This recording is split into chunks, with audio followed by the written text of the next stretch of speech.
Hi friends, welcome to SAM Institute Daily Current Affairs 2025 April 15. Today current affairs headlines Andhra Telangana DSC prepare అవుతున్న ప్రతి ఒక్క అభ్యర్థి and school and ఎడ్జిటి వరకు GK and current affairs మీకు చాలా important అన్న. మీరు రెగ్యులర్గా ఫాలో అవుతూ ఉంటే మీకు గ్యారెంటీగా జాబ్ వస్తుందన్న. డైలీ ఫాలో అవుతూ ఉండాలి. డిఎస్సిలో విజయం సాధించాలి అంటే జీకే అండ్ కరెంట్ అఫైర్స్ మీకు చాలా ఇంపార్టెంట్ అన్న. మరలా చెప్తున్నా, అంటే డైలీ ఫాలో అవుతూ ఉండాలి. దాని బ్యాక్గ్రౌండ్ చూస్తూ ఉండాలి. అంటే గతంలో ఉన్న టాపిక్స్ మరలా లింక్ చేస్తూ ఉండాలి. సరే, టుడే కరెంట్ అఫైర్స్ హెడ్లైన్స్ ఒక్కసారి చూద్దాం. ఇంట్లో first one, India silk Kashi చేనేత ఉత్పత్తుల వార్తలు ఉన్నాయి. మరి ఈ రెండు వస్తువులకి జిఐ ట్యాగ్ వచ్చింది. జాగ్రఫికల్ ఇండికేషన్, భౌగోళిక గుర్తింపు. అంటే ఒక ప్రాంతం ఆధారంగా ఒక వస్తువుకి వచ్చే గుర్తింపు, ఒక ప్రాంతం ఆధారంగా ఒక వస్తువుకి వచ్చే గుర్తింపు, లేదా ఒక వస్తువుకి ఆ ప్రాంతం ఆధారంగా వచ్చే గుర్తింపు, దాన్ని జిఐ ట్యాగ్ అంటాం. Geographical indication. ఇటీవల కాలంలో జిఐ ట్యాగ్ పొందిన వస్తువులు తరచూ వార్తల్లోకి వస్తున్నాయి. ఇవన్నీ చూడాలి మనం. Okay friends, next one, Oscar రేసులో కొత్త కేటగిరీ. మన ఆస్కార్ అవార్డు, ప్రపంచ సినిమా రంగంలో ఇచ్చే అత్యున్నత అవార్డులు ఆస్కార్ అవార్డు 1929లో ప్రారంభించాం. అయితే ఆస్కార్ అవార్డు మొత్తం ఎన్ని రంగాలు ఇస్తారంటే 24 కేటగిరీస్. దాంట్లో ఉత్తమ చిత్రము, ఉత్తమ దర్శకుడు, ఉత్తమ నటి, ఉత్తమ సహాయ నటుడు, నెంబర్ ఆఫ్ కేటగిరీస్ ఉంటాయి. దాంట్లో కొత్త కేటగిరీ రాబోతున్నాం. అయితే ఎప్పటి నుంచి రాబోతుంది ఇవన్నీ చూద్దాం. ఓకే ఫ్రెండ్స్, నెక్స్ట్ మన ప్రపంచ కళా దినోత్సవం వార్తలో ఉంది. World art day. Every year ఏ రోజు జరుపుకుంటామంటే ఏప్రిల్ 15వ తారీఖున జరుపుకుంటాం. నిన్నటి రోజున కూడా ఏప్రిల్ 14 డాక్టర్ బిఆర్ అంబేద్కర్ జయంతి జరుపుకున్నాం. Okay friends, next one, drone mart portal ప్రారంభం. చాలా ఇంపార్టెంట్. ఇటీవల కాలంలో డ్రోన్ మార్ట్ పోర్టల్ని ఏ రాష్ట్రం ప్రారంభించింది, ఎందుకు ప్రారంభించింది, ఓకేనా? Okay friends, next one, legends of endoscopy పురస్కారం వార్తలో ఉంది. అంటే ఇటీవల కాలంలో లెజెండ్స్ ఆఫ్ ఎండోస్కోపీ పురస్కారం ఎవరికి వచ్చింది? ఆయనకి 2025లో పద్మవిభూషణ్ అవార్డు కూడా వచ్చిందమ్మా. ఇంకా చెప్పాలంటే ఆయన మన తెలుగు వ్యక్తి, తెలంగాణ వ్యక్తి. ఎగ్జాక్ట్లీగా ఆయన ఒక డాక్టర్. ఇవన్నీ మాట్లాడుదాం. Okay friend, first current affairs, science and technology topic వార్తల్లో ఉంది. మరి ఇటీవల కాలంలో ఒక సంస్థ వార్తల్లో ఉంది. ఆ సంస్థ ద్వారా 6 ఉమెన్స్ అంతరిక్ష రంగంలోకి వెళ్ళారు. ఒకేసారి 6 ఉమెన్స్. మరి ఏ దేశానికి చెందినవారు అంటే అమెరికా దేశానికి చెందినవారు. మరి ఈ సంస్థ ఏ సంస్థ నాన్న? మీకు అందరికీ తెలిసిన వ్యక్తి జెఫ్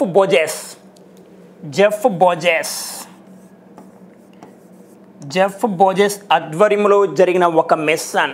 మరి ఏ మిషన్ ఆధారంగా అంటే బ్లూ ఆరిజిన్ సంస్థ వారు ప్రవేశపెట్టిన. బ్లూ ఆరిజిన్ సంస్థ అంటే మనకు గుర్తు రావాల్సింది జెఫ్ బోజెస్ అమెరికా వ్యాపారవేత్త. మరి ఈయన ఆధ్వర్యంలో అంతరిక్ష రంగంలోకి వెళ్ళిన వ్యక్తులు మహిళలు 6 మెంబర్స్ ఒకేసారి వెళ్ళడం జరిగింది. ఇక్కడ చూస్తే దాదాపు 107 కిలోమీటర్ ప్రయాణం చేశారు వీళ్ళు. అంటే 107 కిలోమీటర్ ఎత్తు అంతరిక్ష రంగంలోకి వెళ్ళారు. అంటే దాదాపు 11 నిమిషాల పాటు ఉన్నారు. మరి ఈ 6 ఉమెన్స్ ఎవరు అంటారు? దాంట్లో జెఫ్ బోజెస్ కాబోయే సతీమణి కూడా ఉన్నారు దీంట్లో. చాలా ఇంపార్టెంట్. అంటే ఇటీవల కాలంలో బ్లూ ఆరిజిన్ సంస్థ ప్రవేశపెట్టిన 6 ఉమెన్స్ ఎవరు అంటాడు? మరి ఏ రాకెట్ ద్వారా వెళ్ళారు? ఇక్కడ చూసే రాకెట్ పేరమా న్యూ షెపర్డ్ వ్యామనౌక ద్వారా వెళ్ళారు. మరి ఈ 6 ఉమెన్స్ ఎవరెవరు మాట్లాడదాం. ఇంట్లో ఫస్ట్ వన్, లారెన్ సాంజెస్ ఎవరు అంటే జెఫ్ బోజెస్ సతీమణి. మరి లారెన్ సాబోస్ ఎవరంటే హెలికాప్టర్ పైలట్ అమ్మా.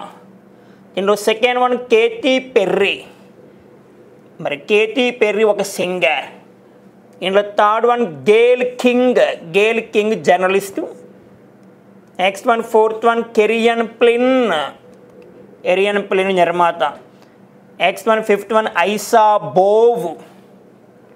Sixth one, Amanda Nguyen. చాలా ఇంపార్టెంట్. ఇటీవల కాలంలో బ్లూ ఆరిజిన్ సంస్థ చేపట్టిన 6 మెంబర్స్ ఎవరెవరు? అయితే 6 మెంబర్స్ ఏ రాకెట్ ద్వారా వెళ్ళారు? ఇక్కడ చూస్తే రాకెట్ పేరు న్యూ షెపర్డ్ వ్యామనౌక అంటే రాకెట్ అని గుర్తుపెట్టుకోవాలి. ఇక్కడ 6 మెంబర్స్ గుర్తుపెట్టుకో సరిపోతుంది. 6 మెంబర్స్ మరలా చెప్పిన. Lauren Sanchez helicopter pilot, second one Katy Perry, and third one Gayle King, fourth one Kerianne Flynn, next one Aisha Bowe. Next one Amanda Nguyen. Amanda Nguyen అని గుర్తుపెట్టుకోవాలి. అయితే అంతరిక్ష రంగంలో అమెరికా ప్రవేశపెట్టిన తొలిసారి 6 మెంబర్స్ వెళ్ళడం ఇదే తొలిసారి ఉమెన్స్. అంటే గతంలో అంతరిక్ష రంగంలో అడుగుపెట్టిన తొలి మహిళ వాలెంటీనా తెరెస్కోవా 1963 రష్యాకి చెందిన మహిళ.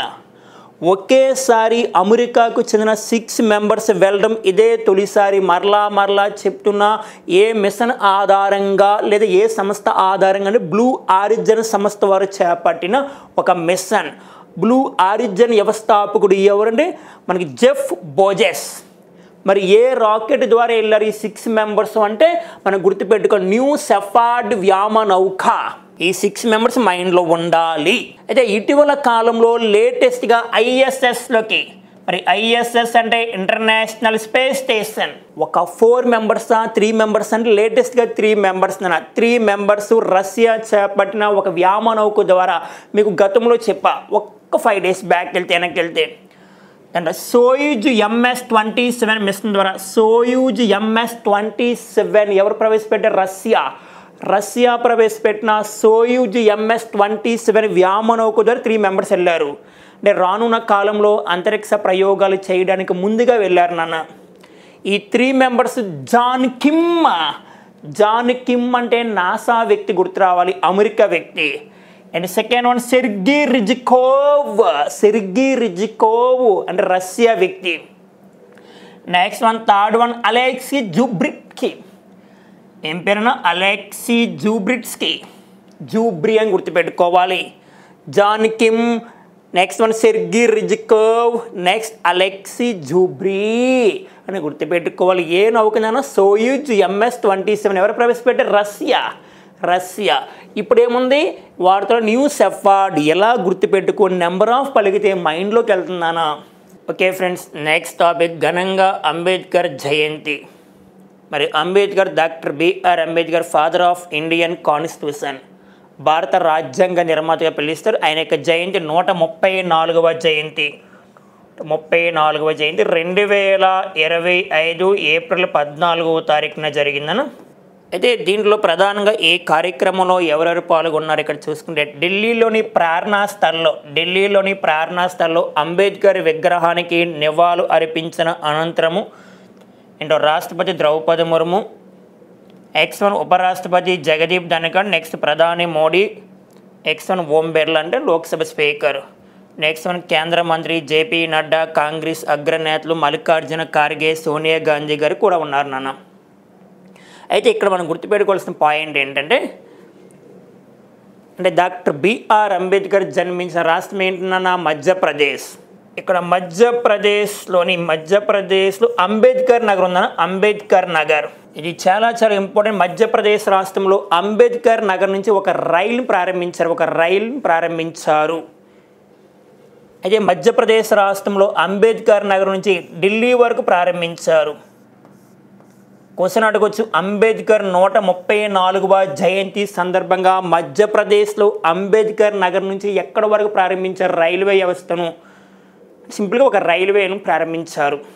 సింపుల్గా చెప్పాలి, ఒక కొత్త రైలుని ప్రారంభించారు. నన్ను ఎక్కడి నుంచి ఎంత వరకు అంటే అంబేద్కర్ నగర్ నుంచి ఢిల్లీ వరకు అని గుర్తుపెట్టుకో సరిపోతుంది. డాక్టర్ బిఆర్ అంబేద్కర్కు 1990లో భారతరత్న అవార్డు వచ్చింది. ఇది చాలా important, Bharat Ratna award.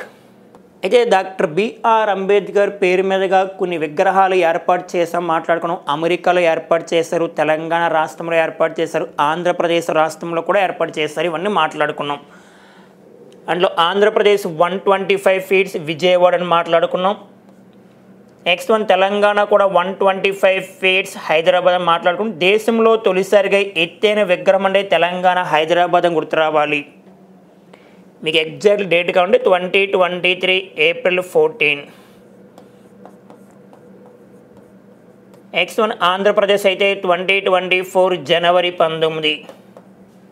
Next doctor B R Ambedkar 1956లో మరణించారు. ఈయన 1891 ఏప్రిల్ 14వ తారీఖున మధ్యప్రదేశ్ రాష్ట్రంలో జన్మించారు. ఇవన్నీ మీకు తెలుసు. Okay friends, next current affairs మనం చూస్తే పాలిటీ పర్పస్లో చాలా ఇంపార్టెంట్ అన్న. ఈసారి గ్యారెంటీకి ప్రశ్న వస్తుంది. అలాగే ఇటీవల కాలంలో వక్ఫ్ బిల్లు మాట్లాడుకున్నాం. వక్ఫ్ బిల్లు ముస్లింలు దానం చేసే భూమి అంటే ఎవరైనా వక్ఫ్ కింద దానం చేసే భూమి అవ్వచ్చు, బంగారమే అవ్వచ్చు, డబ్బే అవ్వచ్చు, మరలా తీసుకోవడానికి అవ్వదని చెప్పుకున్నాం. అయితే ప్రధానంగా వక్ఫ్ బిల్లు పైన రాష్ట్రపతి సంతకం చేసింది 2025 ఏప్రిల్ 5వ తారీఖున చట్టంగా మారిన తర్వాత. అయితే రాష్ట్రపతి సంతకం చేసిన తర్వాత ఆ బిల్లు ఏం మారుతుంది? చట్టంగా మారుతుంది. అయితే వక్ఫ్ బిల్లు ఎప్పుడు వార్తల్లోకి వచ్చింది, ఎప్పటి నుంచి అమల్లోకి వచ్చింది? 2025 ఏప్రిల్ 8వ తారీఖున. అయితే ఇప్పుడు దాని పర్పస్లో కాకుండా పాలిటీ పర్పస్ కరెంట్ అఫైర్స్ వార్తల్లో ఉంది. ఈసారి గ్యారెంటీకి ఒక మార్క్ వస్తుంది. ఒక్కసారి ఇక్కడ చూస్తే గవర్నర్ ఆమోదం లేకుండానే చట్టాలుగా మారిన బిల్లులు అంటే ఏదైనా ఒక రాష్ట్ర ప్రభుత్వానికి సంబంధించి పరిపాలన బాగుండాలి అంటే ఆ రాష్ట్ర పరిపాలన కోసం చట్టాలు తీసుకొస్తున్న రాష్ట్ర ప్రభుత్వం.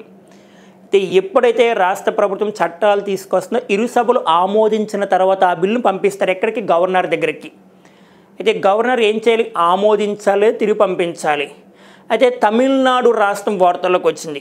అంటే దేశంలోనే తొలిసారిగా గవర్నర్ ఆమోదం లేకుండానే చట్టాలుగా మారిన బిల్లు ఏ రాష్ట్రానికి సంబంధించినటువంటి తమిళనాడు. మోస్ట్ ఇంపార్టెంట్, దేశంలోనే తొలిసారిగా. ఇక్కడ కొన్ని ఆర్టికల్స్ మాట్లాడాలి. ఇంట్లో ఫస్ట్ వన్ ఆర్టికల్ 153 గుర్తు రావాలి. నెక్స్ట్ వన్ ఆర్టికల్ 155 గుర్తు రావాలి. Next one article 200. Next one article 201. Next one article 111. Next article 142. ఇక్కడ నుంచి గ్యారెంటీ ప్రశ్న వస్తుంది మనకి. ఇక్కడ మనం చూస్తే భారత రాజ్యాంగంలో ఆర్టికల్ 153 ఏం తెలియజేస్తుందంటే ప్రతి రాష్ట్రానికి ఒక గవర్నర్ ఉంటారు. ఆర్టికల్ 153 ప్రతి రాష్ట్రానికి ఒక గవర్నర్ ఉంటారు. అయితే ఒక గవర్నర్ 1 లేదా 2 రాష్ట్రాలకి గవర్నర్ పనిచేయవచ్చు. నెక్స్ట్ ఆర్టికల్ 155 ప్రకారం గవర్నర్ని ఎవరు నియమిస్తారు? రాష్ట్రపతి నియమిస్తారు, ప్రెసిడెంట్ ఆఫ్ ఇండియా నియమిస్తారు. మరి ఆర్టికల్ 200 ప్రకారము ఆర్టికల్ 200 ప్రకారం రాష్ట్ర ప్రభుత్వాలు ఆమోదించిన బిల్లులు గవర్నర్దే పంపిస్తారు. అయితే ఆర్టికల్ 200 గవర్నర్ ఆమోదిస్తారు రాష్ట్ర ప్రభుత్వం యొక్క బిల్లుల్ని. గవర్నర్ ఆమోద ముద్ర వేయాలి. అంటే కొన్ని సందర్భాల్లో గవర్నర్ ఏం చేస్తారంటే రాష్ట్రపతి కూడా పంపిస్తారు బిల్లుల్ని. అయితే గవర్నర్ పంపించిన బిల్లుల్ని ఆర్టికల్ 201 ప్రకారం రాష్ట్రపతి ఆమోదిస్తూ ఉంటారు. ఆర్టికల్ 111 ఏంటన్నానంటే ఆర్టికల్ 111 ప్రకారం కేంద్ర ప్రభుత్వంలో ఇరు సభలు ఆమోదించిన బిల్లుని ఎక్కడ పంపిస్తారు? రాష్ట్రపతి పంపిస్తారు. అంటే ఆర్టికల్ 111 ప్రకారం రాష్ట్రపతి ఆమోద ముద్ర వేయాలి. ఆర్టికల్ 142 ఇప్పుడు వార్తలో ఉంది. ఇది మనకి ఇంపార్టెంట్. ఇప్పుడు తమిళనాడు ప్రభుత్వం ఎందుకు వార్తల్లోకి వచ్చిందంటే తమిళనాడు ప్రభుత్వంలో ప్రజలను పరిపాలించడానికి ఏం కావాలి? కొత్త చట్టాలు తీసుకురావాలి. అంటే దాదాపుగా తమిళనాడు ప్రభుత్వం 10కి బిల్లు అంటే దాదాపుగా 10కి పైగా బిల్లుని తీసుకొచ్చింది తమిళనాడు ప్రభుత్వం. అంటే సింపుల్గా చెప్పాలంటే తమిళనాడు ప్రభుత్వంలో కొత్త సంక్షేమ పథకాలు తీసుకురావడానికి అవ్వచ్చు, దేనికైనా అవ్వచ్చు. దాంట్లో మోర్ దెన్ 10 బిల్స్ పైగా తీసుకురావడం జరిగింది. అయితే ఇప్పుడు ఆ బిల్లుని ఇరు సభలు ఆమోదించిన తర్వాత ఎక్కడ పంపిస్తారు? గవర్నర్ పంపిస్తారు. గవర్నర్ ఎప్పుడైతే ఆమోద ముద్ర వేస్తారో ఆ బిల్లు చట్టంగా మారుతుంది. ఇప్పుడు తమిళనాడు గవర్నర్ ఆర్ఎన్ రవి గారు ఇప్పుడు తమిళనాడు ముఖ్యమంత్రి పంపించిన బిల్లు ఏం చేశారంటే పెండింగ్లో ఉంచేస్తారు. అయితే బిల్లు పైన సంతకం చేయాలి లేదా తిరిగి పంపించాలి. వారు ఏం చేశారు? పెండింగ్లో ఉంచారు. ఒక 2 బిల్లు మాత్రం రాష్ట్రపతి వారికి తీసుకెళ్లారు. ఇప్పుడు తమిళనాడు సీఎం స్టాలిన్ గారు ఏం చేశారంటే గవర్నర్ని ప్రశ్నించారు. గవర్నర్ ఎటువంటి హామీ ఇవ్వలేదు. ఇప్పుడు ఆ బిల్లు కానీ ఆమోదం జరగకపోతే ఏమవుతుంది అంటే తమిళనాడు రాష్ట్రంలో సంక్షేమ పథకాలు కానీ రాష్ట్ర ప్రభుత్వాన్ని పరిపాలించడానికి అవ్వదు. ఇప్పుడు నేరుగా సుప్రీంకోర్టుకి వెళ్ళారు తమిళనాడు ప్రభుత్వం. అంటే సుప్రీంకోర్టు ఏం చెప్పిందంటే తమిళనాడు రాష్ట్రానికి అంటే సింపుల్గా రాష్ట్ర ప్రభుత్వం పరిపాలించడానికి ఆ బిల్లు ఆమోదం చెప్పాలి కదా, మీరు ఆమోదం చేయాలి కదా, చట్టంగా మారాలి కదా. అంటే మీరు ఎటువంటి హామీ ఇవ్వలేదు కావున అంటే కొన్ని సందర్భాల్లో సుప్రీంకోర్టు కొన్ని రైట్స్ ఉంటాయి. సింపుల్గా చెప్పాలంటే రాష్ట్ర ప్రభుత్వాలు పంపిన బిల్లులను గవర్నర్ ఆమోదించకపోతే ఆర్టికల్ 142 ప్రకారము గవర్నర్కు ఉన్న అధికారాలను సుప్రీంకోర్టు తీసుకుంటుంది.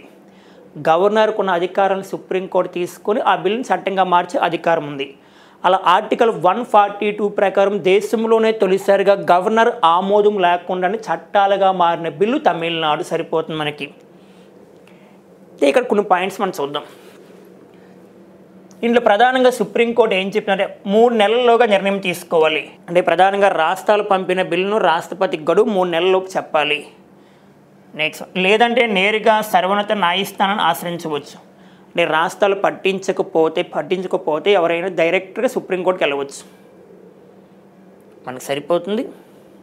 మన డిఎస్సి పర్పస్లో ఒక మార్క్ గ్యారెంటీ వస్తుందన్న. బట్ ఈ పాయింట్ ఇంపార్టెంట్. గవర్నర్ ఆమోదం లేకుండానే చట్టాలుగా మారిన బిల్లు దేశంలో తొలిసారిగా ఏ రాష్ట్రం అంటే మనకి Tamil Nadu. X1 article 153, 155, 200, X1 201, 111, 142. Okay friends, next current affairs మనం చూసే రిండియా సిల్క్ మరియు కాశీ చేనేత ఉత్పత్తుల వార్తలు ఉన్నాయి. మరి చాలా ఇంపార్టెంట్. రిండియా సిల్క్ కాశీ చేనేత ఉత్పత్తులకి GI ట్యాగ్ గుర్తింపు వచ్చింది. Geographical indication. ఏదైనా ఒక వస్తువుకి GI ట్యాగ్ గుర్తింపు వస్తే ఆ వస్తువుకి చాలా డిమాండ్ ఉంటుందన్న. అంటే ఆ వస్తువుకి విదేశాల్లో ఎక్స్పోర్ట్ చేస్తే చాలా మంచి డిమాండ్ ఉంటుంది. అంటే కల్తీ వస్తువులు తయారవ్వు. అంటే ఏదైనా ఒక వస్తువుకి GI ట్యాగ్ గుర్తింపు రావడం వల్ల అంటే ప్రధానంగా నకిలీ వస్తువులు తయారవ్వు. మరి ఇటీవల కాలంలో రిండియా సిల్క్ కాశీ చేనేత ఉత్పత్తులకి ఏ రాష్ట్రం నుంచి GI ట్యాగ్ లేదా భౌగోళిక గుర్తింపు వచ్చింది అంటాడు. ఇది చాలా ఇంపార్టెంట్. మరి ఏ రాష్ట్రం అంటే మేఘాలయ. GI ట్యాగ్ యాక్ట్ 1999లో వచ్చింది. GI ట్యాగ్ అనేది చెన్నైకి చెందిన వారు ఇస్తారు. GI ట్యాగ్ అనేది మనకి 2003లో అమలుకి వచ్చింది. GI ట్యాగ్ యాక్ట్ 2003లో అమలుకి వచ్చింది. దేశంలో తొలిసారిగా GI ట్యాగ్ గుర్తింపు వస్తువు డార్జిలింగ్ టీ 2004-2005 సమయంలో. GI ట్యాగ్ గుర్తింపు వస్తువుని భారతదేశం నుంచి విదేశాలకు ఎక్స్పోర్ట్ చేస్తూ ఉంటారు. ఏ సంస్థ ఎక్స్పోర్ట్ చేస్తుందన్న చాలా ఇంపార్టెంట్. మరి ఆ సంస్థ పేరు అపేడా. APEDA. అపేడా అనే సంస్థ వారు ఎక్స్పోర్ట్ చేస్తూ ఉంటారు. మరి లేటెస్ట్గా GI ట్యాగ్ పొందిన వస్తువు గురించి మాట్లాడుకున్నాం. ఒకసారి రీకాల్ చేస్తాం. ఇటీవల కాలంలో కుంభకోణం తమలపాకుకి GI ట్యాగ్ గుర్తింపు వచ్చింది. ఏ రాష్ట్రం అంటే మనం తమిళనాడు అని చెప్పుకున్నాం. ఇదే తమిళనాడు రాష్ట్రం నుంచి ప్రధానంగా తోవలై పుష్పహారానికి కూడా GI ట్యాగ్ గుర్తింపు వచ్చింది.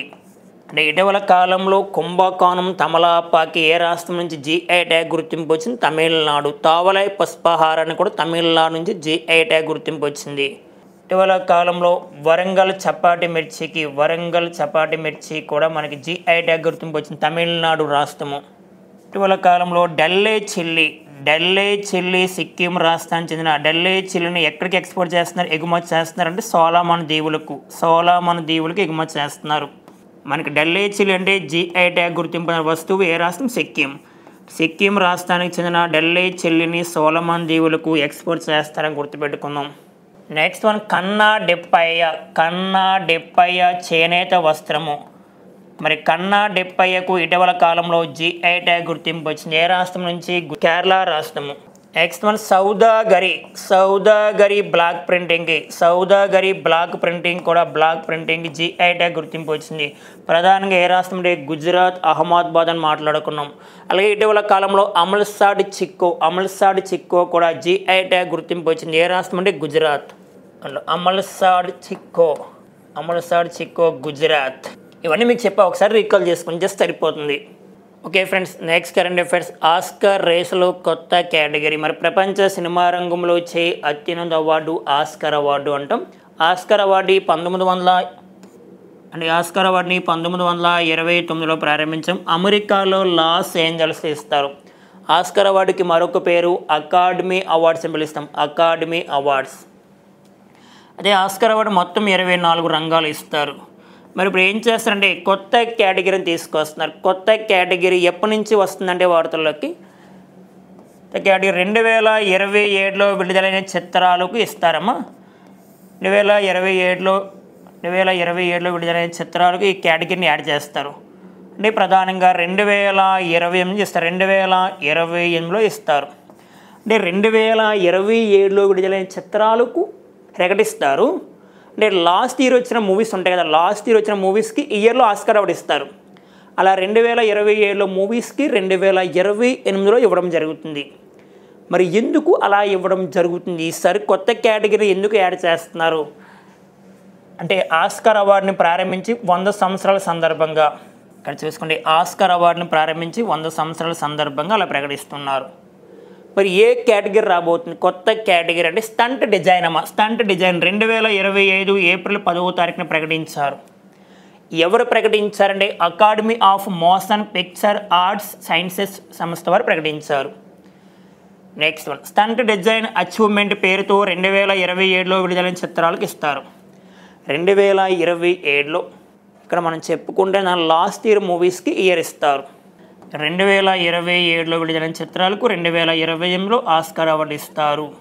అయితే ఇప్పుడు ఆస్కార్ అవార్డు మామూలు లేటెస్ట్గా రిలీజ్ చేసిన ఆస్కార్ అవార్డు పోస్ట్ ఉంది కదా, అయితే ఈ పోస్ట్ పైన మన భారతీయ చిత్రాలు కూడా ఉండటం మనకు అద్భుతమైన విశ్లేషణ, అంటే గర్వకారణం మనకి. సింపుల్గా చెప్పాలంటే అంటే ఎందుకు అంటే మనకి ఇటీవల కాలంలో త్రిబుల్ ఆర్ మూవీకి ఆస్కార్ అవార్డు వచ్చింది.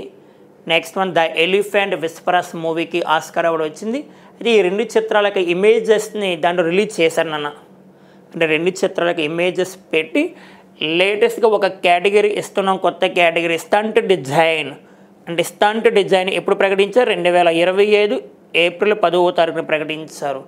ఏ ఇయర్లో రిలీజ్ అయ్యే మూవీస్ కానీ 2027, ఇందులో ప్రధానంగా 2028 ఇస్తారని గుర్తుపెట్టుకు సరిపోతుంది. నెక్స్ట్ వన్ 2024లో ఆస్కార్ అవార్డు ఉత్తమ చిత్రము ఏంటన్నా అంటే ఓపెన్ హైమర్ చిత్రానికి ఉత్తమ చిత్రంగా ఎంపిక అయింది 2024లో. అదే 2025లో ఆస్కార్ అవార్డు పొందిన ఉత్తమ చిత్రం అనోరా అని మాట్లాడుకున్నాం.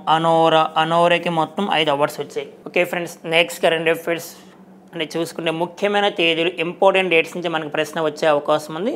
మరి ఈరోజు ప్రతి సంవత్సరం ఏప్రిల్ 15వ తారీఖున ఏం జరుపుకుంటాం? ప్రపంచ కళా దినోత్సవం, వరల్డ్ ఆర్ట్ డే. అంటే ప్రతి మనిషికి ఒక కళ ఉంటుంది, అంటే అన్ని రంగాల్లో సాధించాలని ఉంటుంది. కొంతమంది టీచర్ అవ్వాలనుకుంటారు, కొంతమంది డాక్టర్ అవ్వాలనుకుంటారు, కొంతమంది సినిమా హీరో అవ్వాలనుకుంటారు. బళ్ళారి రాఘవ తెలుసుక మీకు? బళ్ళారి రాఘవ అంటాడు, కళ కోసం కాదు ప్రజల కోసం, కళ కోసం కాదు ప్రజల కోసము. ఇది ఇంపార్టెంట్, మీకు డిఎస్ఎల్ అడిగాడు.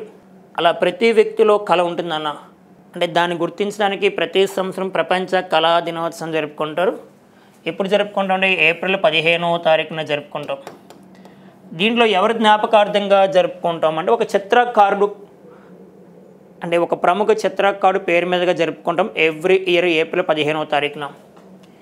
ఇక్కడ చూస్తే ఆయన పేరు లియోనార్డో డావిన్స్కీ. జన్మదినోత్సవం సందర్భంగా ఏ దేశం అంటే ఇటలీకి చెందిన వ్యక్తి.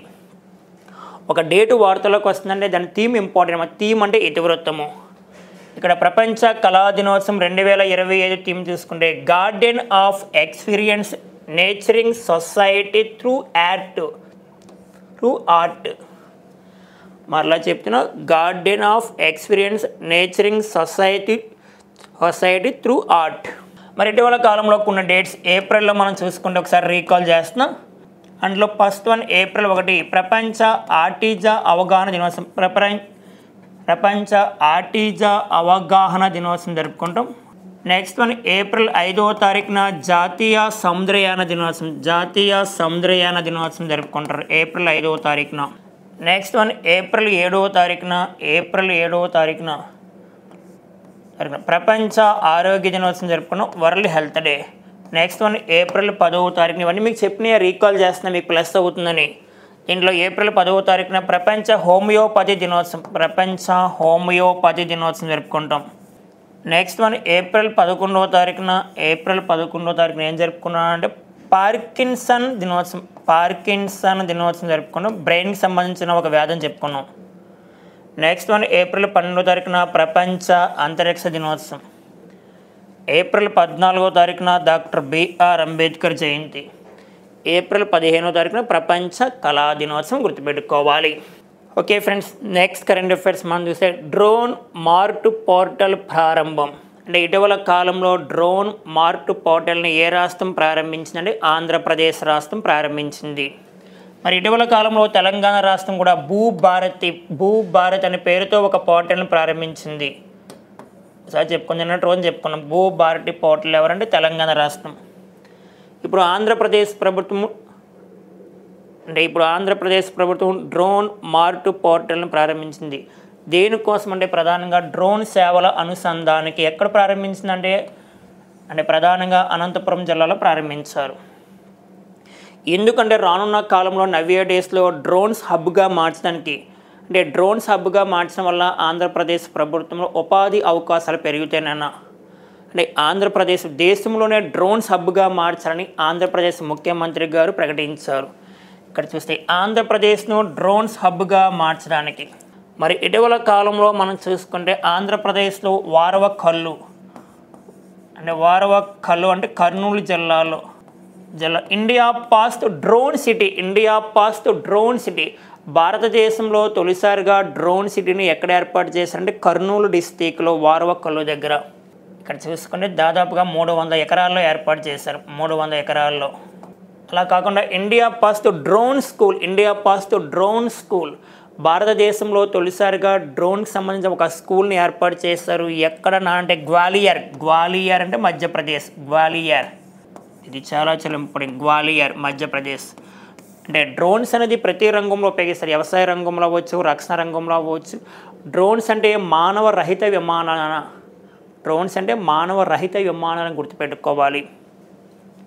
అంటే డ్రోన్స్ ప్రవేశపెట్టడం వల్ల వ్యవసాయ రంగంలో అవ్వచ్చు, రక్షణ రంగంలో అవ్వచ్చు, ఉపాధి అవకాశాలు కూడా ఉంటాయి కదన్న.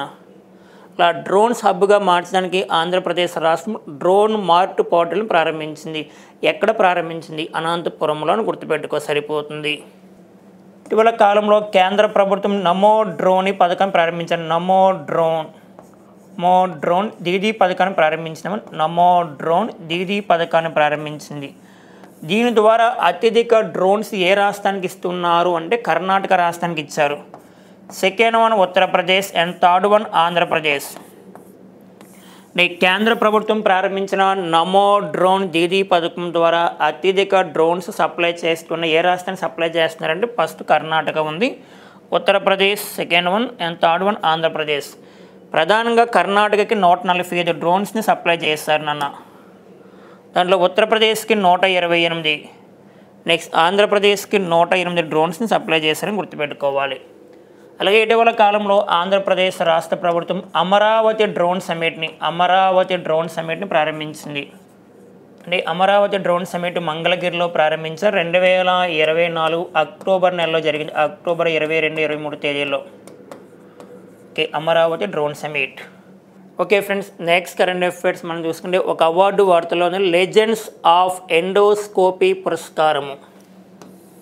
అవార్డు పేరు లెజెండ్స్ ఆఫ్ ఎండోస్కోపీ. మరి ఈ అవార్డు ఏ దేశం ఇస్తుంటే జపాన్ దేశం వరిస్తారు. జపాన్ దేశం అవార్డు మరి ఇటీవల కాలంలో మన భారతీయుడికి వచ్చింది. మన తెలుగు రాష్ట్రాల వ్యక్తి, తెలంగాణ వ్యక్తి, ఒక డాక్టర్ అయినా. ఇక్కడ చూస్తే జపాన్ దేశానికి చెందిన పురస్కారం డాక్టర్ నాగేశ్వర్ రెడ్డి.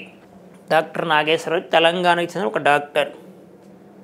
ఇక మనం చూసుకుంటే సావా విశ్వవిద్యాలయం నిర్వహించిన టోక్యో లైవ్ గ్లోబల్ ఎండోస్కోపీ 2025 వేడుకలో ఈ అవార్డును అందజేస్తారు. నెక్స్ట్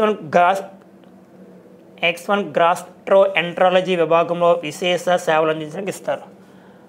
గాస్ట్రో ఎంట్రాలజీ అంటే కడుపుకి సంబంధించిందని ప్రధానంగా స్టమక్కి సంబంధించిందని గుర్తుపెట్టుకోవాలి. ఇటీవల కాలంలో జపాన్ దేశానికి చెందిన ఒక అవార్డు పేరు లెజెండ్స్ ఆఫ్ ఎండోస్కోపీ పురస్కారము. మన తెలుగు రాష్ట్రాలకు చెందిన వ్యక్తి, తెలంగాణ వ్యక్తికి వచ్చింది డాక్టర్ నాగేశ్వర్ రెడ్డి. ఆయన గురించి మాట్లాడితే సార్ 2002లో ఒక అవార్డు వచ్చింది, ఆయనకి పద్మశ్రీ అవార్డు వచ్చింది.